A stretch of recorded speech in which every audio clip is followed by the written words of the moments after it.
dan buaya. Nah, di sini Ibu akan memberi kalian tugas dari apa yang telah kalian simak tadi. Kalian jawab pertanyaan di LKPD ini ya. Baik, Ibu.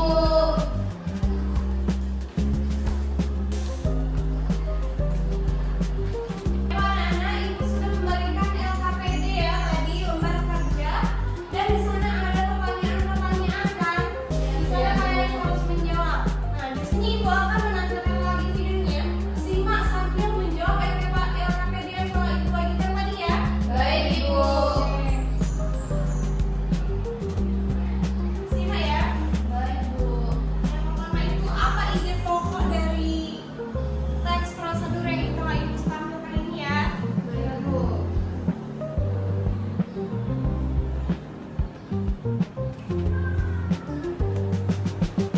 Selanjutnya untuk menyimak teks dongeng, kalian jelaskan ya apa tentang isi cerita tersebut. Baik, Ibu. Bagaimana ceritanya?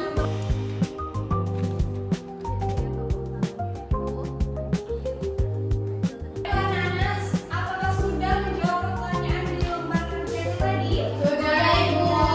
Nah, selanjutnya kalian Ibu tunjuk perwakilan kelompok untuk maju ke depan dan mempresentasikan hasil dari lembar kerja yang telah kalian jawab tadi ya. Yang pertama dari kelompok 1, silakan angkut. Ya, Ibu. Jadi, ide pokok dari tutorial masak mie tadi adalah cara pembuatan mie instan dengan baik dan benar. Oke. Nah, baiklah anak-anak, dari yang telah dijelaskan oleh Angkut tadi, apakah kalian setuju nih ide pokok dari video yang Ibu tampilkan tadi, yaitu tentang cara membuat mie instan dengan baik? Setuju, Ibu.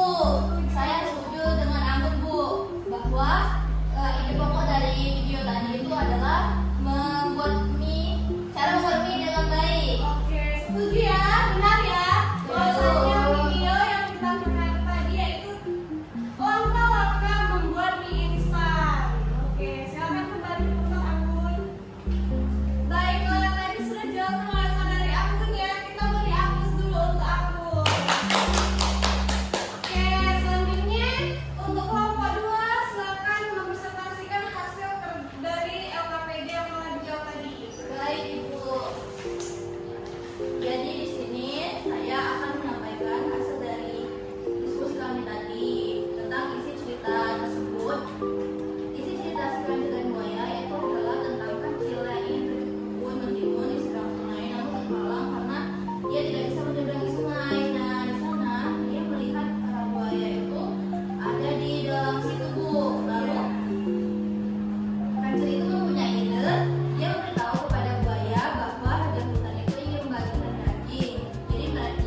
Pengumuman. Teks pengumuman. Teks berita. Berita.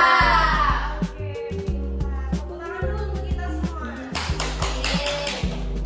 Jadi, kita sudah mengetahui apa itu teks sastra, teks sastra. Jadi, dapat kita simpulkan bahwasanya teks yang telah kita bahas tadi yaitu teks tersebut itu termasuk di dalam teks non-sastra. Dan yang dongeng tadi termasuk di dalam teks sastra.